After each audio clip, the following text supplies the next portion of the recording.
देश की आजादी के बाद से लगातार राष्ट्र के अंदर जो हमारी संस्कृति है, हमारा विचार है, राष्ट्र हमारे आगे कैसे बढ़े इसकी कल्पना है। मैं ऐसे सभी छात्रों को बहुत बहुत बधाई देता हूं इस अधिवेशन के मौके पर। यशवंतराव केलकर जन्म शताब्दी वर्ष है, जिन्होंने छात्र के बारे में और छात्र के माध्यम से राष्ट्र के बारे में जो उन्होंने संदेश दिया है, निश्चित रूप से मैं उनको शताब्दी वर्ष के मौके पर और इस अधिवेशन के मौके पर मैं उनको प्रणाम करता हूं, नमन करता हूं, क्योंकि आज मैं जैसे ही आपके बीच में आया, मेरे को मेरा अतीत याद आ गया। यहां बैठे बैठे थोड़ी देर में मैं कई यात्राओं को करके भी आ गया। जो मन में परिषद के समय में जो काम करने का मौका मिला, जहां जहां मैं गया, कार्यक्रम हुए, अब आपके बीच में आने पर वहां सभी जगह अधिकतर जहां मेरे को ध्यान आया, मैं घूम करके अभी थोड़ी देर में काफी यात्रा करके मैं आ गया। ये यात्रा ऐसे नहीं है, ये यात्रा आपके जीवन में भी आने वाली है। मैं मन में सोच रहा था, पहले हमारे पास तो डायरी और पेन हुआ करता था, एक दूसरे के जिले के हमारे साथियों का हम नाम, नंबर, मोबाइल तो था ही नहीं, टेलीफोन भी नहीं था, तो हम उसका पूरा एड्रेस लिखते थे। आज हम इन जिले के साथ बैठे, फिर दूसरे जिले वालों के साथ बैठे, उन कार्यकर्ताओं से आपने तो अपने मोबाइल में पूरा सेव कर लिया होगा, किया कि नहीं किया? और अभी आज पहला दिन है, अभी 2 दिन रहना है, इसलिए आपके मन में जिज्ञासा होगी कि जयपुर प्रांत के जितने भी जिले हैं उनमें आपस में हमारा एड्रेस का, नाम का, मोबाइल का आदान प्रदान हो जाए।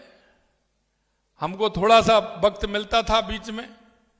मैं अभी भाई साहब से चर्चा कर रहा था कि अधिवेशन 2 दिन का हुआ है, हमारे समय में 3 दिन का, लगभग 3.5 दिन का हो जाता था। वो हमारे कई साथी बैठे हैं, शैलेंद्र जी हैं, अखिल जी हैं,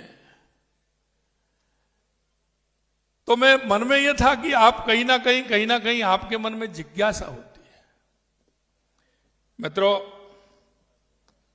ऐसा लग रहा है कि मानो मैं छात्र जीवन में वापस लौट करके आ गया।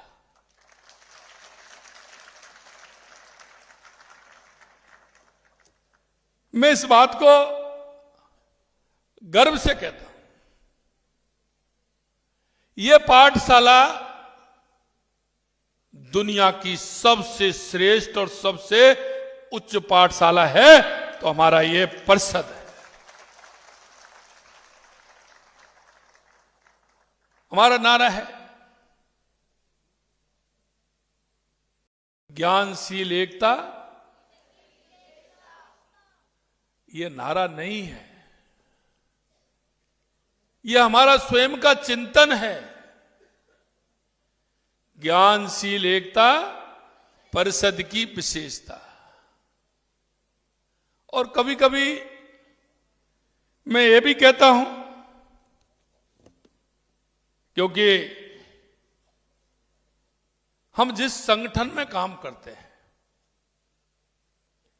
उस संगठन के बारे में हमने विचार, सोचना, चिंतन करना, और वो चिंतन इस बात का है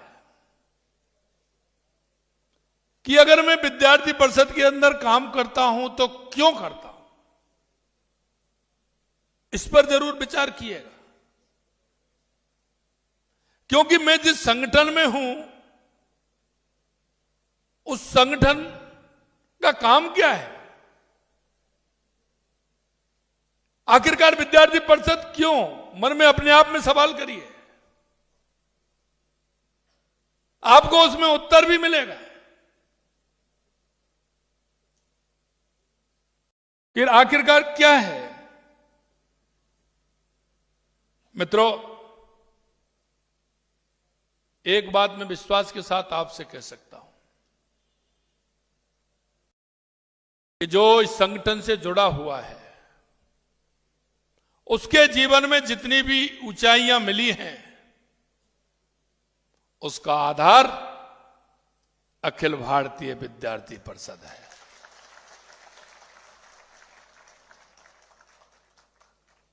अगर इस पर आप चिंतन करेंगे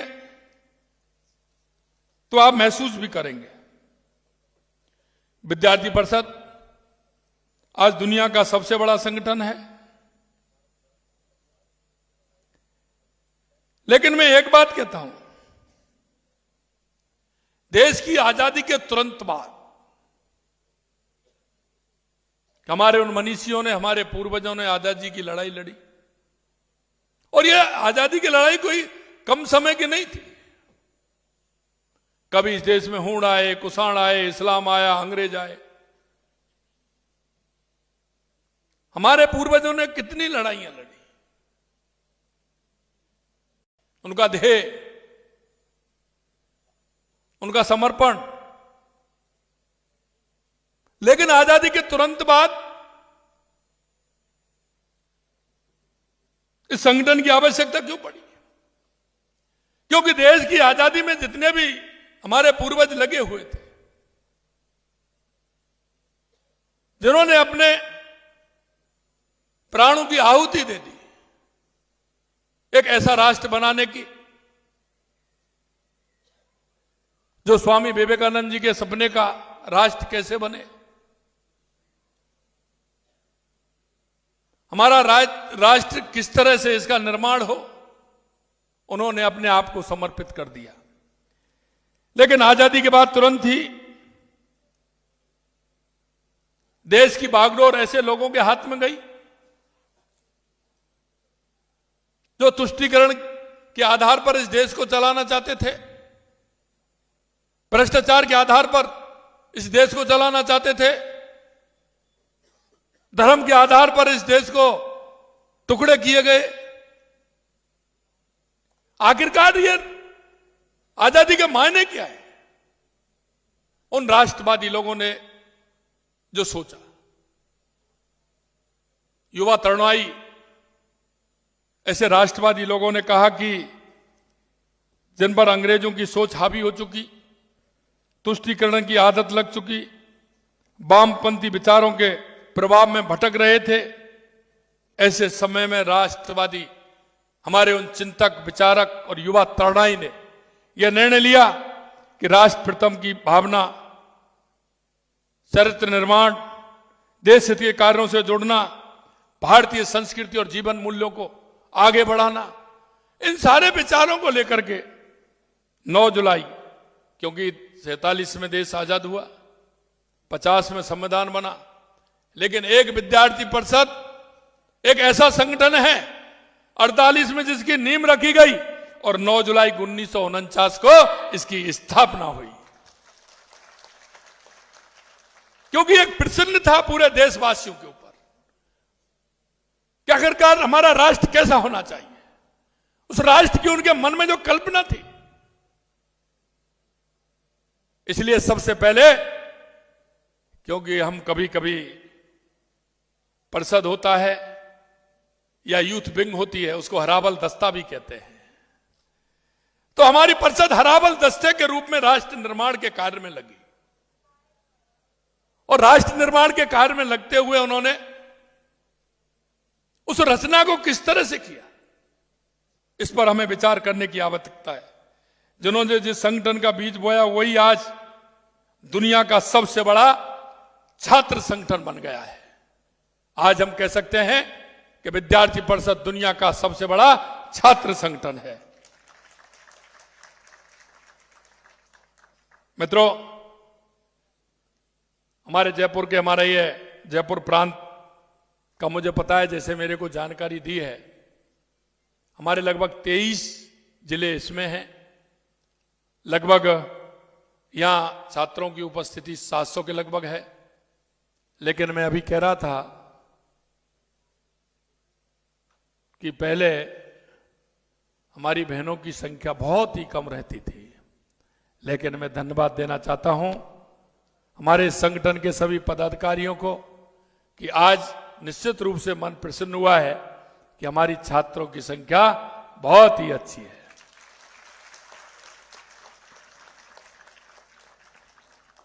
मैं थोड़ा सा, मन में जब बात आती है तो ये विचार भी होता है कि हम जो नारा है हमारा, उसको सफल बनाते हुए हम काम करेंगे। विद्यार्थी परिषद पिछले 7 दशकों से भी अधिक समय से भारत की एकता, अखंडता, गरिमा और संभालने में अतुलनीय योगदान दे रहा है। जब भी भारतीयता और राष्ट्रभक्ति के बारे में किसी युवा संगठन का नाम लिया जाता है तो उसमें विद्यार्थी परिषद होता है। और मैं आपसे यह भी कहना चाहता हूं मेरे भाइयों कि इसको हम राष्ट्र निर्माण की अविभक्त इकाई कहते हैं, पहली क्लास कहते हैं। मैं एक बार देखना चाहूंगा कि जो इस अधिवेशन में पहली बार आए छात्र और छात्रा, वो जरा एक बार हाथ उठाएंगे जो पहली बार इस अधिवेशन में आए। बहुत अच्छा, बहुत अच्छा। आप सभी को बहुत बहुत शुभकामनाएं। ये हमारे बढ़ते हुए संगठन की पहचान है कि हमारा संगठन आगे किस तरह से। मैं आपसे इतना कहना चाहता हूं, जो मैंने नारा दिया था और आप सब दे रहे हैं, वो जीवन की ऊंचाइयों को छूता है। ज्ञानशील एकता परिषद की विशेषता, इसमें सारा कुछ इसी में आ जाता है। और मैं आपको एक बात और मैं कहना चाहता हूं कि राष्ट्र निर्माण में आपका इसलिए योगदान है कि आप विभिन्न विभिन्न दिशाओं में जाने वाले हैं। और जहां भी जिस क्षेत्र में आप जाएंगे, आपकी ये पहचान आपको जहां आप जाना चाहते हैं, जो आप बनना चाहते हैं, आपके जीवन में ये आपको रास्ता दिखाने का काम ये परिषद में काम करते हो, ये आपको रास्ता दिखाने का काम भी आपको करेगा। आपके जीवन में कोई भी कठिनाई आती है, कोई भी परेशानी आती है, आप 10 मिनट चिंतन करते हुए आपका जो नारा है और जो नारे के अंदर जो विश्वास है, अगर आप उसको देखेंगे तो आपके सारे रास्ते वो खोलेगा। रास्ते खोलते हुए हम आगे बढ़ेंगे। निरंतर विद्यार्थी परिषद निरंतर राष्ट्र सेवा में लगा हुआ है। मैं कह रहा था कई आंदोलन, जो मैंने आपसे कहा, कई आंदोलन जब होते हैं वो यादगार बन जाते हैं, जीवन के प्रसंग बन जाते हैं। कई काम, अधिवेशन, विद्यार्थियों में अपने विचार,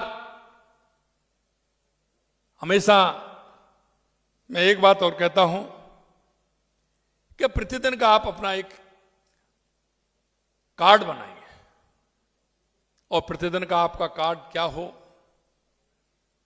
कि मैं जिस परिसर में, जिस क्षेत्र में मैं हूं, आज मैंने कितने लोगों से संपर्क करते हुए मेरे इस संगठन से जोड़ने का काम किया है। आप अगर ये ध्येय बना लेंगे कि प्रतिदिन के हिसाब से 2-3 लोगों को, नए लोगों से बातचीत करना, उनको परिषद के काम से जोड़ना, परिषद के साथ उनको लेकर के आना, यह बहुत बड़ा काम होता है। अगर हम उनको लेकर के आएंगे, परिषद से उनको जोड़ेंगे, तो आपकी एक बहुत बड़ी राष्ट्र निर्माण में बहुत बड़ा योगदान आपका होगा। हम काम करते वक्त कुछ बातें भाई साहब ने कहा हमारे चरित्र निर्माण में, उन सब का समावेश करते हुए हमें चलना है। देखिए, आप जो बनना चाहते हैं वो बनेंगे, लेकिन बनते हुए आप अपने साथ नेतृत्व करने की क्षमता आप अपनी कितनी बढ़ा रहे हैं? आपने आपके नेतृत्व में कितने लोगों को आपने जोड़ा है? कितने लोगों को आपने अपने विचार से जोड़ा है? कितने लोगों को आपने उसके सहयोग के माध्यम से जोड़ा है?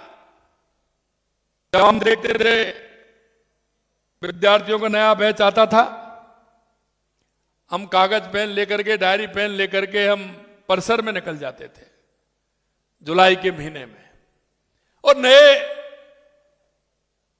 छात्र आते थे, उनका फॉर्म भराने से लेकर के, उनके मित्र बनने से लेकर के, क्योंकि उसका कोई मित्र नहीं होता है जब पहले दिन वो उसमें आता है क्लास में। अगर उसका कोई सहपाठी आ जाता है तो वो ही मित्र होता है। और पहले दिन, दूसरे दिन, उन 10 दिनों में अगर जिसने जिसको मित्र बना लिया, वो उसका जीवन भर का साथी बन जाता है। जब वो जीवन भर का साथी बन जाता है तो उसकी यादें, उसका अपनापन, वो कहीं भी पहुंचे, लेकिन वो उसको याद रहता है कि जिस दिन मेरा कॉलेज में पहला दिन था, दूसरा दिन था, सबसे पहले मेरी मित्रता इन 3-4 लोगों से हुई, इन 3-4 छात्राएं कहेंगी मेरी इन छात्राओं से हुई। मेरे भाइयों, हमारा काम हमको जीवन भर की यादें सजो करके रखता है, और इसलिए मैं कहता हूं कि राष्ट्र निर्माण की यह अभिव्यक्त इकाई है, इसमें हम सबको आगे बढ़कर के काम करना चाहिए।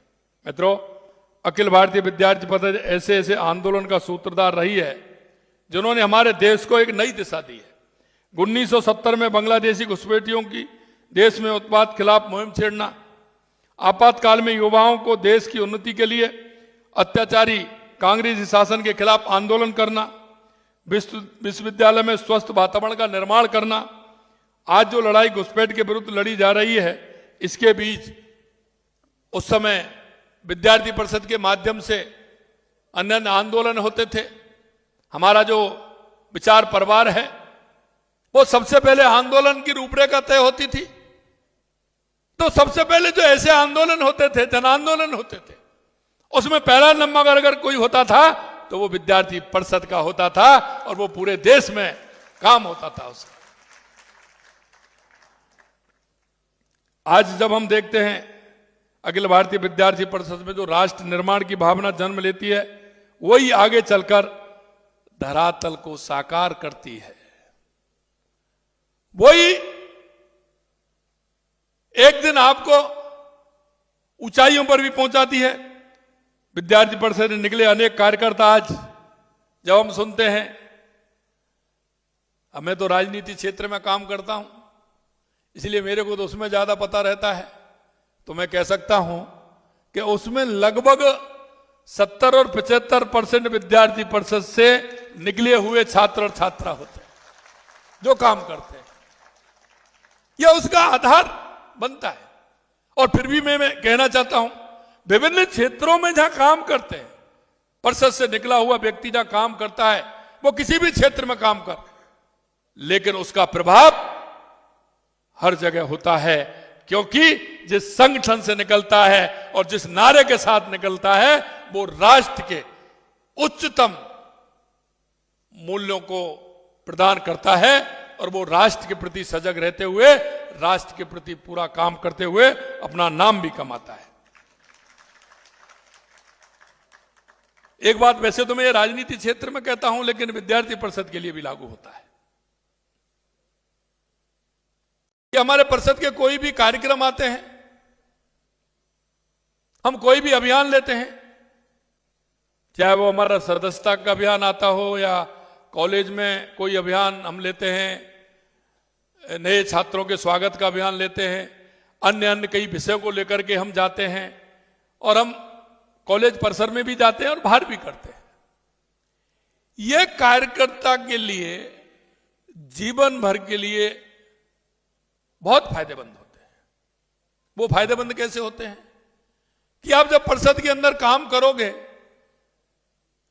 दायित्व में हैं या सदस्य के रूप में काम कर रहे हैं या कार्यकर्ता के रूप में काम कर रहे हैं, हमारी जिज्ञासा यह होनी चाहिए कि हमें ज्यादा से ज्यादा छात्र छात्राओं से हमें मिलना चाहिए। उसमें क्या होगा कि परिषद का तो काम होता है और उस व्यक्ति का नाम होता है कि नहीं है? अगर वो जब काम करेगा 10 जगह जाएगा, 15 जगह जाएगा, 20 जगह जाएगा और उस अभियान को गति अच्छी देगा तो उसकी पहचान बनेगी कि नहीं बनेगी? उसकी मुलाकात होगी कि नहीं होगी? तो वो जीवन भर काम आएगी कि नहीं आएगी?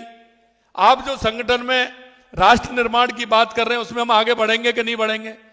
इसलिए मैं कहना चाहता हूं कि परिषद का कोई भी हमारा अभियान आता है, कोई भी काम आता है, उसमें हमें समय निकालते हुए, उसमें हमने इच्छा शक्ति के साथ भाग लेते हुए हमको काम करना है और उसमें हमारी पहचान भी हमको बनानी है। यह मैं अधिकतर राजनीति क्षेत्र के लोगों को कहता हूं कि अगर आप जाओगे तो लोग जानेंगे और नहीं हम फलाने बने हुए हैं, फलाने बने हुए हैं। कोई कहेगा कब बने? या तो बनने का पता चलता है या हटने का पता चलता है, बीच में पता ही नहीं चलता कौन रहा। यही होता है कि नहीं होता है? इसलिए मैं कहना चाहता हूं आपको पूरी तरह से अगर कोई दायित्व मिलता है उसको भी हमें पूरा करना है। आज आप देख रहे हैं देश के यशस्वी प्रधानमंत्री नरेंद्र मोदी जी के नेतृत्व में जो राष्ट्र निर्माण का काम चल रहा है, 2014 के बाद देश के अंदर जो आपने परिवर्तन देखा है वो दुनिया में उदाहरण है। इस देश के अंदर भ्रष्टाचार, तुष्टीकरण, गरीबी के नाम पर लोग वोट लेते थे, लेकिन गरीब के कभी साथ नहीं लगे, गरीब की समस्या का समाधान नहीं किया। लेकिन देश के यशस्वी प्रधानमंत्री नरेंद्र मोदी जी ने, चाहे हमारी गरीब कल्याण की योजनाएं हो, पहले तो लोग करते थे, वो स्वयं कहते थे हम 1 रुपया भेजते हैं, गांव में 15 पैसे पहुंचता है। अरे भाई, क्या वो चकली का जो रुपया आता था उसको भेजते थे? वो भी सड़क मार्ग से, जो वो घिस जाता था है? वो पहले आता था ना 1 रुपए का सिक्का, तो उसको भेजते थे दिल्ली से, जो जहां तक गांव तक आने में वो घिस जाता था, जो 15 पैसे रह जाता था, क्योंकि वो भ्रष्टाचार की बेदी पर चढ़ जाता था, वो भ्रष्टाचार में चला जाता था। लेकिन आज देश के यशस्वी प्रधानमंत्री नरेंद्र मोदी जी ने गरीब कल्याण की परिभाषा भी बदली है। अगर वो 1 रुपया भेजेंगे तो पूरा 1 रुपया उस गांव के अंतिम पायदान पर खड़ा व्यक्ति को पहुंचता है। उस व्यक्ति के लिए जिसके लिए सरकार होती है। पंडित दीनदयाल उपाध्याय जी ने कहा है, अंत्योदय, अंतिम पंक्ति में जो व्यक्ति खड़ा है, हमें उसको आगे बढ़ाना है। अगर हम उसको आगे बढ़ाएंगे तो हमारा प्रदेश भी आगे बढ़ेगा, हमारा जिला भी आगे बढ़ेगा, हमारी तहसील भी आगे बढ़ेगी, हमारा गांव भी आगे बढ़ेगा, हमारा देश भी आगे बढ़ेगा। हमें संवेदनाओं के साथ गरीब को गणेश मान करके पूजा करते हैं। हम उसकी जितनी भी योजनाएं हम उनको धरातल पर पहुंचाते हैं। देश के यशस्वी प्रधानमंत्री नरेंद्र मोदी जी ने ऐसा सिस्टम बना दिया। अगर मैं बात करूं किसान की, तो किसान की समस्या को किसने देखा था? किसानों के नारे लगाती थी कांग्रेस, कुछ नहीं किया। अगर देश के किसान को फायदा देने का काम किया तो देश के यशस्वी प्रधानमंत्री नरेंद्र मोदी जी ने किया है। हमारी महिलाओं को सम्मान दिया है तो देश के यशस्वी प्रधानमंत्री नरेंद्र मोदी जी ने दिया है। आज हम कह सकते हैं, आज हम गांव में कह सकते हैं कि गांव में हमारी स्थिति कैसी है। प्रधानमंत्री ग्राम सड़क योजना के माध्यम से सड़क पहुंचाने का काम किया। माता बहनों को शौच के लिए गांव की स्थिति क्या थी, रात्रि का इंतजार करना पड़ता था, सुबह सूर्य उगने से पहले जाना पड़ता था। शौचालय बनवा करके माता बहनों को सम्मान देने का काम किसने किया? देश के यशस्वी प्रधानमंत्री नरेंद्र मोदी जी ने किया। आज हम कह सकते हैं कि हमारी माता बहनें बारिश के समय में किस तरह की दिक्कत होती थी, चूल्हे में फूंक देते थे तो फूंकनी से परेशान हो जाती थी हमारी माता बहनें। अगर उनको गैस सिलेंडर दे करके उनको सम्मान देने का काम किया तो देश के यशस्वी प्रधानमंत्री नरेंद्र मोदी जी ने किया। अगर युवाओं की शक्ति को पहचाना तो देश के यशस्वी प्रधानमंत्री नरेंद्र मोदी जी ने पहचाना। आज गरीब मजदूर अगर उसको सहारा देने का काम किया योजनाओं के माध्यम से तो माननीय प्रधानमंत्री जी ने किया। आज शिक्षा भी फ्री में है, अगर कोई बीमार हो जाता है तो 25 लाख तक का इलाज फ्री में है, किसी भी तरह से दिक्कत आती है जांच फ्री में है। हमारी गर्भवती बहनों को हमारे जो सोनोग्राफी की आवश्यकता होती है वो हमने फ्री में की है। लगातार हमारे प्रधानमंत्री जो किसान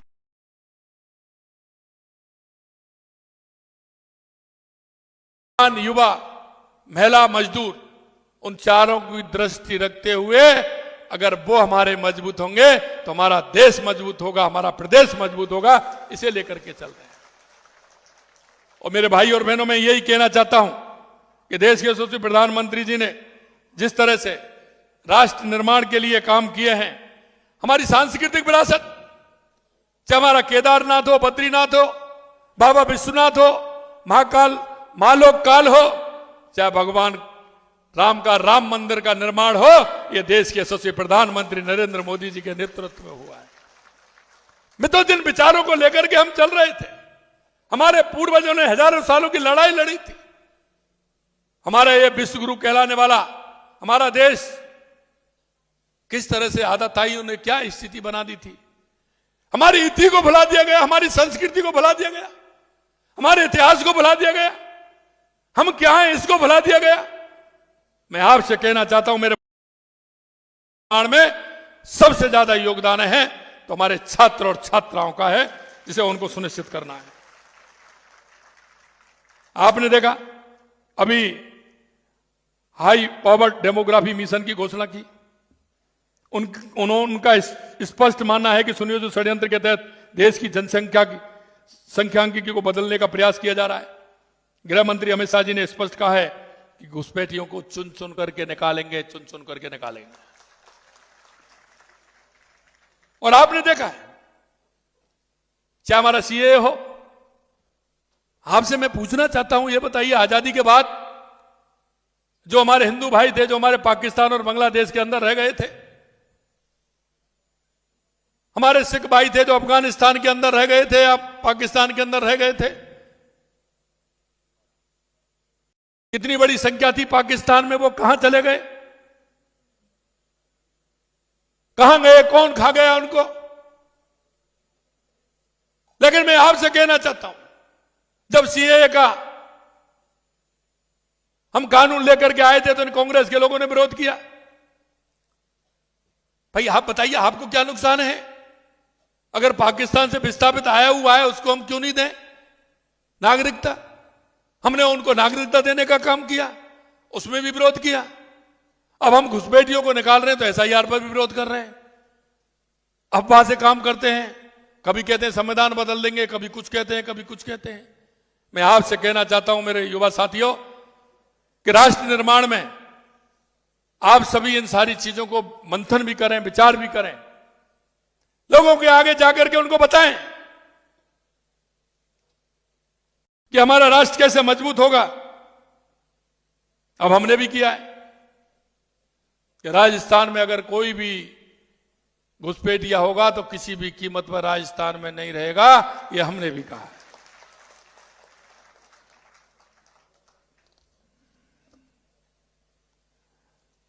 मैं सबसे बड़ी बात है जो मैं आपसे कहना चाहता हूं मेरे भाइयों, मैंने देखा है पिछली कांग्रेस की सरकार में युवाओं के साथ कैसा कुठाराघात हुआ है कि नहीं हुआ है? आपने देखा है कि हमारे किसान मजदूरों के बच्चे जो पेपर की तैयारी करते थे, वो बेचारा कहीं जिला हेडक्वार्टर पे जाता था, राजधानी जयपुर में रह करके तैयारी करता था, उसको हॉस्टल भी दिलाते थे, कोचिंग भी कराते थे। और मेरा वो युवा भाई बहन और पिताजी को भी विश्वास दिलाता था कि मैं पढ़ाई करूंगा, निश्चित रूप से नंबर लेकर के आऊंगा, किसी न किसी प्रतियोगिता में पास होकर के मैं आपका सहारा बनूंगा। लेकिन लगातार एक नहीं, दो नहीं, चार नहीं, लगातार पेपर लीक होते थे, उनके सपनों को चूर चूर कर दिया जाता था। मैं आपसे कहना चाहता हूं, 2 साल के अंदर 296 पेपर हुए हैं, एक भी पेपर लीक हुआ है क्या? अरे बताइए ना, एक भी पेपर लीक हुआ है क्या? तो मैं यही कहना चाहता हूं, और इसमें विद्यार्थी परिषद का योगदान है, क्योंकि मैं भी विद्यार्थी परिषद से ही निकल करके आया हूं।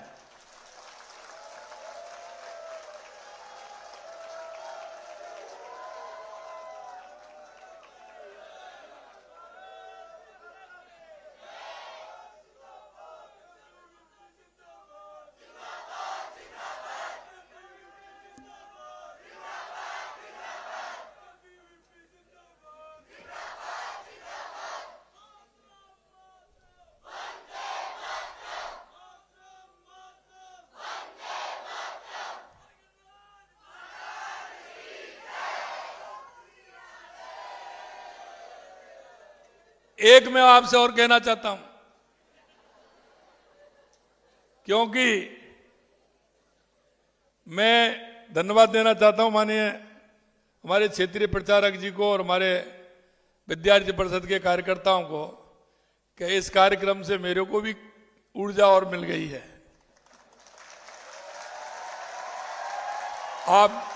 आपने मेरे को बुलाया। मैं एक बात आपसे कहना चाहता हूं कि हमने वायदा किया था कि इनको जेलों में भी डालेंगे। 300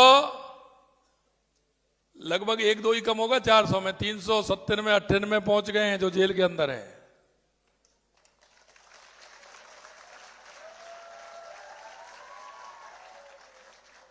और वो कहते हैं कि छोटे और बड़े, मैंने कहा छोटा भी आएगा और बड़ा भी आएगा, रहेगा कोई नहीं।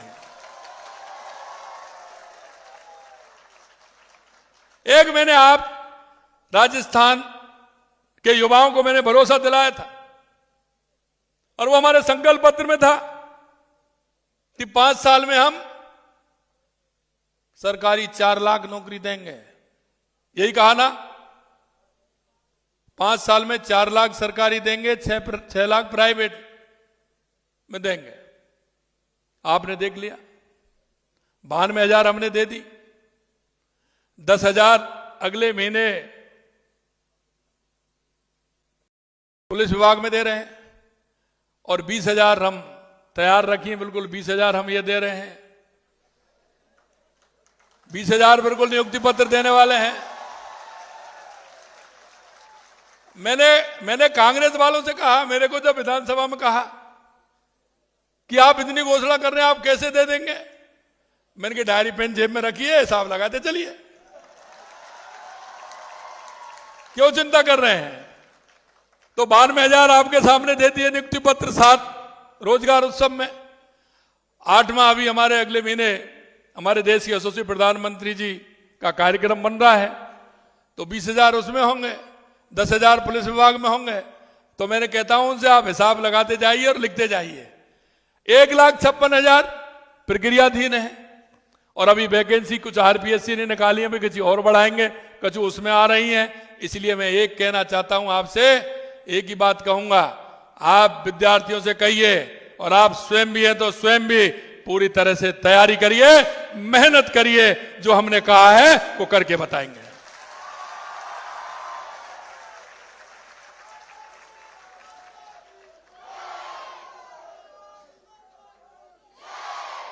हमने जब सरकार में आए थे, हमने एक रोड मैप बनाया, क्योंकि देश के यशस्वी प्रधानमंत्री हमारे नरेंद्र मोदी जी कहते हैं कि विकास का विजन होना चाहिए, विकसित भारत 2047। तो हमने भी विकसित राजस्थान 2047 का रोड मैप बनाया। उस रोड मैप में हमने कहा कि क्या क्या आवश्यकता है राजस्थान के लिए जो हमें करनी है। सबसे पहले आवश्यकता हमें क्या लगी, हमें उसके लिए काम किया।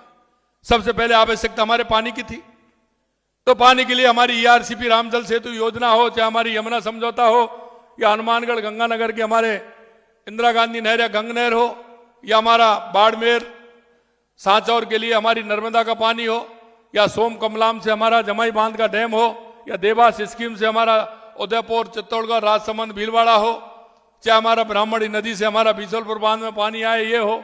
हमने पूरे राजस्थान का एक रोड मैप बनाया, लगातार उस पर काम कर रहे हैं।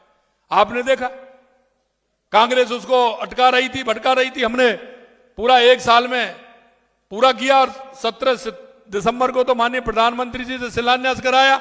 26,000 करोड़ रुपए के काम तो ईआरसीपी में हमारे टेंडर हो गए, और 5,000 करोड़ के हमारे उसमें इंदिरा गांधी नहर गंग नहर में हो गए।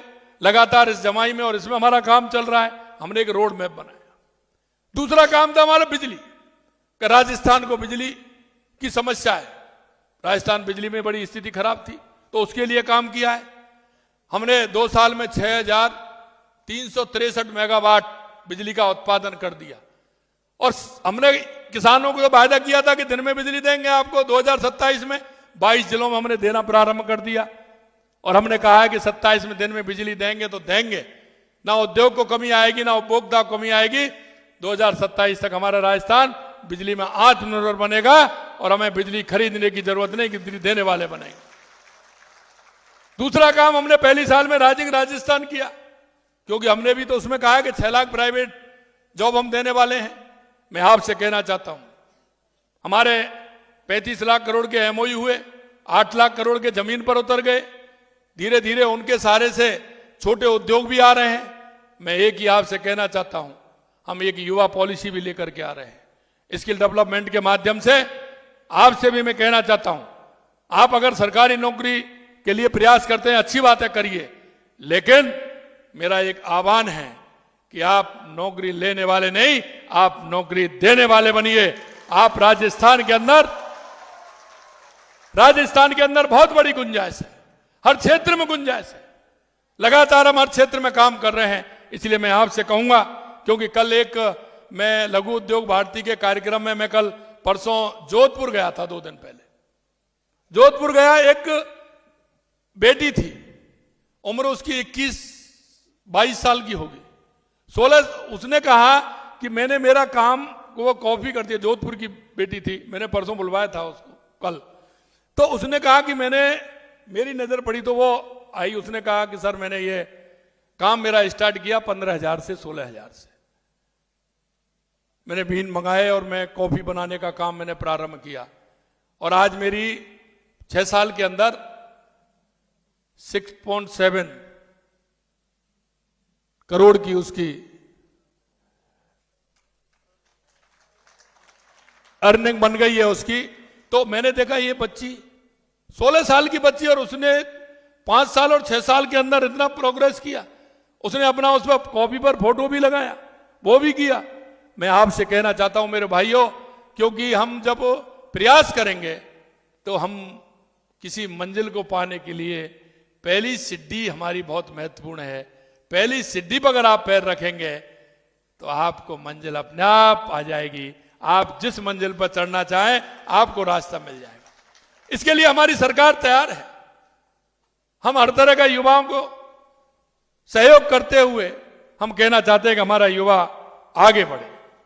मैं एक जिक्र और करना चाहूंगा आपसे कि हमारी नई शिक्षा नीति, कांग्रेस वामपंथियों ने भारतीय इतिहास को खत्म करने की कोशिश की, जैसा मैं कह रहा था, एवं शिक्षा को मात्र इंग्लिश पढ़ने का उन्होंने बना दिया।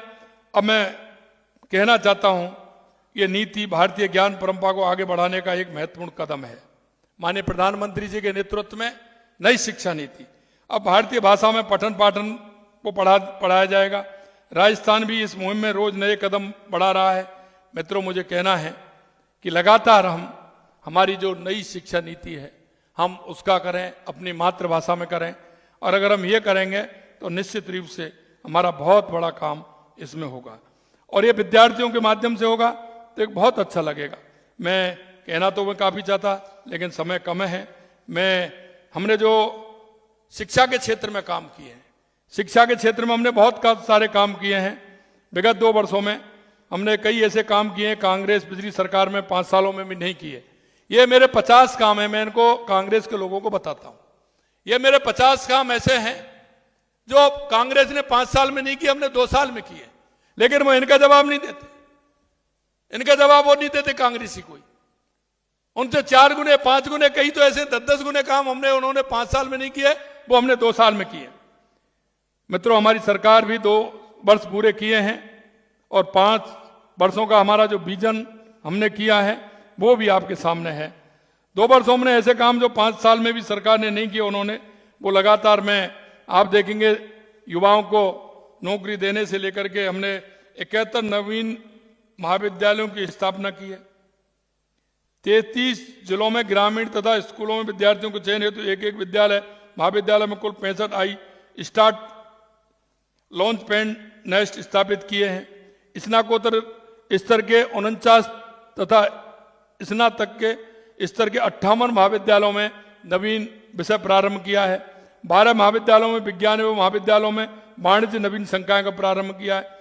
ऐसे बहुत सारे काम हैं जो इसमें किए हैं। मैं आपसे अंत में इतना कहूंगा कि मुझे पूर्ण विश्वास है आप विद्यार्थी परिषद राष्ट्र प्रथम की भाव को लेकर के आप सभी चलेंगे और इन अधिवेशनों के माध्यम से हमारा जो आपस का एक मिलना होता है, एक दूसरे से बातचीत करना होता है और हमें एक जो बातचीत में जो एक आत्मविश्वास पैदा होता है, क्योंकि हमेशा यह संगठन आपको उच्च से उच्च मापदंडों पर ले जाने का काम करता है। मैं इतना ही कहना चाहता हूं कि हम राष्ट्र निर्माण में अपना पूरा योगदान दें। एक बार उनको याद कर लिएगा जिन्होंने देश की आजादी के लिए अपने आप को समर्पित कर दिया। अगर एक मां के 4 बेटे थे तो चारों बेटे आजादी की लड़ाई में चले गए, लेकिन जब उस मां से पूछा कि मां आपके चारों बेटे चले गए, उन्होंने कहा अगर और भी मेरे 1-2 बेटे होते तो मैं उनको भी भेज देती, क्योंकि आने वाली पीढ़ी के लिए उन्होंने यह काम किया। उनको कुछ नहीं मिला, उनको कुछ नहीं मिला, उन्होंने तो अपना जीवन पूरा दिया, लेकिन एक बार विचार करना कि उन्होंने किया तो किसके लिए किया। अगर वो किया तो हमारे और आपके लिए किया, हमारी आने वाली पीढ़ी के लिए किया। मैं इसलिए आपसे कहना चाहता हूं इस परिषद के माध्यम से हम राष्ट्र निर्माण में बढ़ चढ़ कर हिस्सा लें और हम राष्ट्र निर्माण में पूरा योगदान दें। परिषद हमेशा इस ज्ञान चरित्र एकता परिषद की विशेषता के माध्यम से जाना जाता है। निश्चित रूप से इस 2 दिन के इस प्रांतीय अधिवेशन में आपको बहुत कुछ सीखने को मिलेगा, बहुत कुछ करने को मिलेगा, आगे बहुत बढ़ने को मिलेगा। इसी आशा और विश्वास के साथ आप सभी को बहुत बहुत धन्यवाद। जय हिंद, जय भारत, जय राजस्थान।